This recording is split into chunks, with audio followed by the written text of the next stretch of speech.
Hi, I'm Craig with Craig's Car Care, coming to you with a weekend short. Today, we're going to cover cabin air filters. Cabin air filters, like a lot of things, come in good, better, and best quality and brands.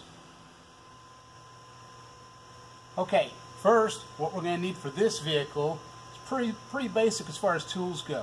It's a 7mm socket. We use 1/4" drive. It's all light duty stuff. And we're going to find some screws up underneath here. I believe there's 2. We're going to check and find out. On this vehicle, it's a little bit nicer in that it's not necessary to remove that glove box. Because like a lot of glove boxes, this one here is full of junk. And if I had to drop this, I got to find a place for all this stuff first. So let's get started.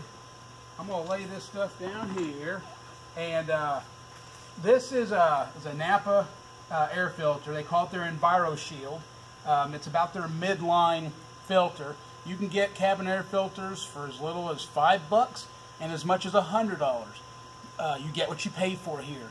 If you want good odor resistant or odor neutralizing filters, then that's going to cost a little bit more. Those are usually laced, or laced is the wrong word, covered or embedded with carbon. The carbon, as in a charcoal filter, helps to filter out the air a little bit better that we breathe. So that's our basic filter here. This one's got a little bit nicer reinforcement on the edges. Some are a little bit flimsier than others. This is a little bit stouter filter. I paid a few more dollars for it. I only change mine every 10 to 20,000 miles on my vehicles, unless I've been in a real dusty environment for a week or so.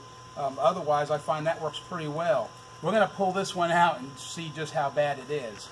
Also, what I like that at least I know NAPA does, is they usually give some pretty basic instructions with their kits. And there's Spanish on one side, and it looks like Spanish, and English on the other. All right, let's see. Okay, let's get started in here. Alrighty, so what we're going to start with here is, as we were talking about, our cabin air filter, some basic instructions, English and Spanish, and that's what we're shooting for.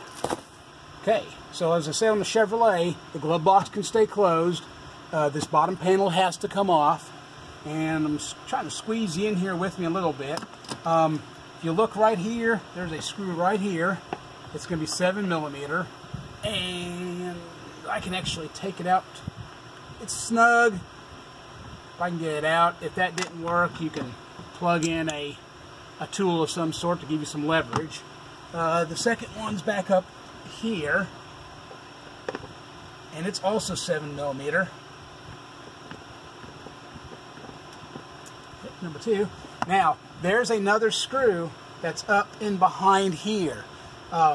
A lot of times I'll just leave that in here and I'll work around this panel to get the filter out. If you need to get this out, you can do this, squeeze over and wrestle your way up in here. It's pretty tight. This panel will pop off if you decide you want to do that.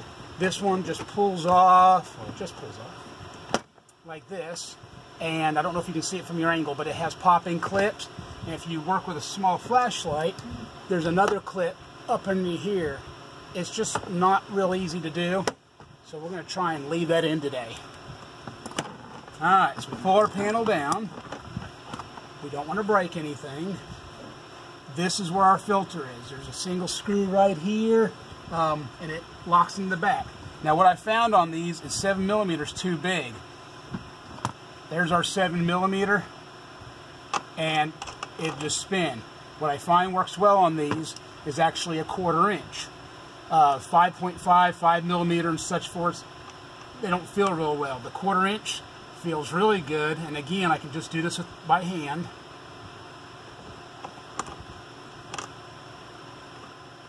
Alright, pull that out there, and drop that door, and that just drops down. You see there'd be some dirt on there. I'm going to tap it off outside, and our filter is right there. Alright, let's see. Sometimes it won't just come right down, but let's see what we can do.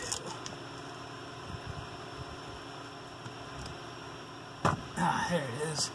And again, whoever designed these things, they put a cut in here for you to bend it and bend it down, but you're going to have to flex it on the way out. There's just no way around that. Check that out. That's about 20,000 miles. So that's, let me see, put some more light on there for you. Guys, that is really nasty. I probably need to drop that down to a 10,000 mile interval. And I'm changing my oil with synthetic every 5,000, so maybe every other oil and filter service, I need to probably actually just replace it on the second one. Here's the new one. Always, before you start tearing the package apart, take a second to check that it looks like it's the right one, form and fit. That's always important. Make sure it's a clean filter. I have gotten dirty ones brand new out of the box before. Just happens. Won't go into those details. So now that we've got this out, let's I'm gonna lay this nasty thing out here and open up the new one. And I want to talk about airflow, so don't let me forget about that. Chunk that out of the way. I will dispose of that properly after.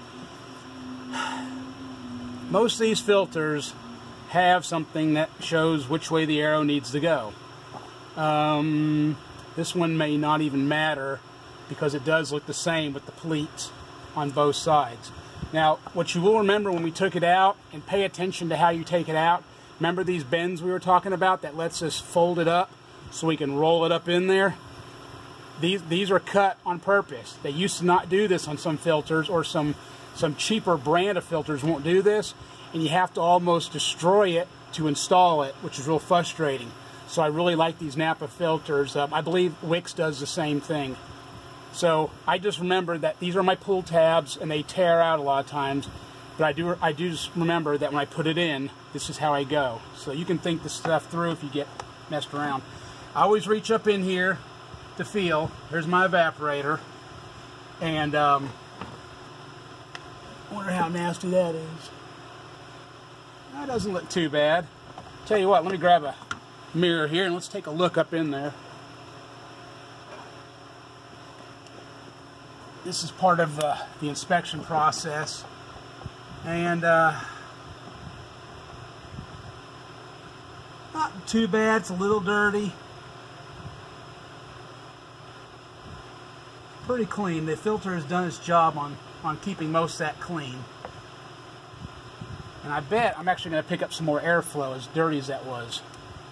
Alrighty, let's get this new filter put in here and let you get on with your day.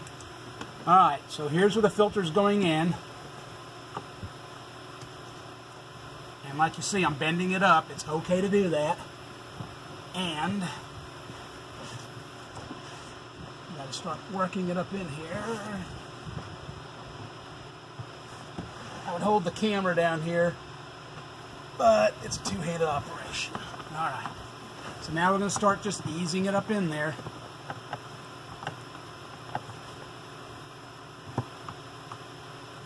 It's okay if you want to say some cuss words on why they designed it this way. I do it every day. Okay. Did you hear it kind of snap up in there? It needs to sit pretty flush to know that it's all the way up and in on the top. Alrighty. This is our plate. Remember, the screw comes on the outside. On the back side, you have this little male latch part that's going to go into a female slot that's in the back here. And if you just look up underneath here, it's real obvious to see it. We'll slide it in there and raise that up. It's going to be our silver screw, not the black ones. And get started by hand. Alright, start screwing this back up in here. Push up here a little bit to make sure it stays seated. It doesn't have to be very tight. I'm actually just going to do it by hand. I'm going to call that good. I'm going to look at the back to make sure my tab, that it didn't drop out.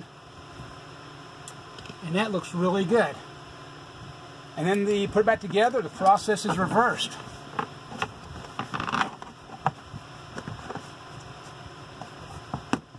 lot of this stuff is not so much about the technical prowess, or as my dad used to say, it's not X amount of dollars for turning a screw, it's X amount of dollars for knowing which screws to turn. Now, like I said, by the time I pull a vehicle in and do the whole thing from start to finish, and this one's fairly easy to do, I'm going to spend a half an hour on this job. Oops. And this is an easy one. Some of these, you pull the glove boxes and pull some of these other parts out, and they really leave you scratching your head. And then there's some other ones, not many, but there's a few that let you change it from under the hood, where you open a hatch and pull it right out, and it's like a 5-minute job.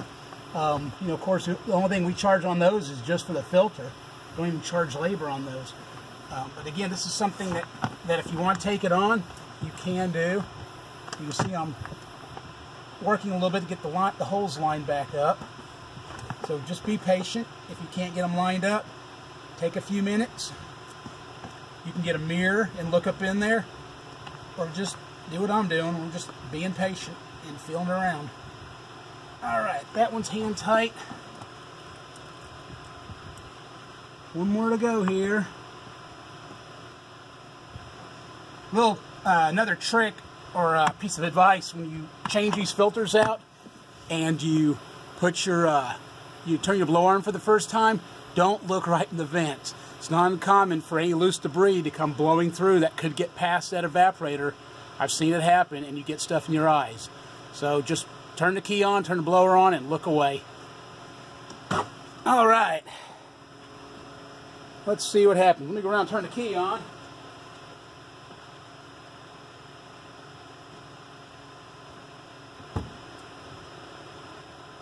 All right. Okay. Blower's on. It actually feels pretty good. I think I've actually picked up some volume on my air. That's going to be nice. Okay.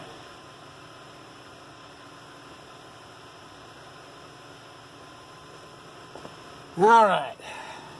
Now, time-wise, I think this part of it was around 10 minutes or so. Let me turn this over this way a little bit here. So, I've started and stopped this several times where I've gotten the right tools, repositioned, moved seats around to try and get you this shot. This was kind of a hard one in that there's not a lot of place for me to put my camera and keep you guys from wobbling around. Well, that's all for this week. Cabin air filter exchange. If you have any questions, put them in the box below. Remember to subscribe, and if you like this video, let us know that you liked it. Thanks for watching. Craig's Car Care.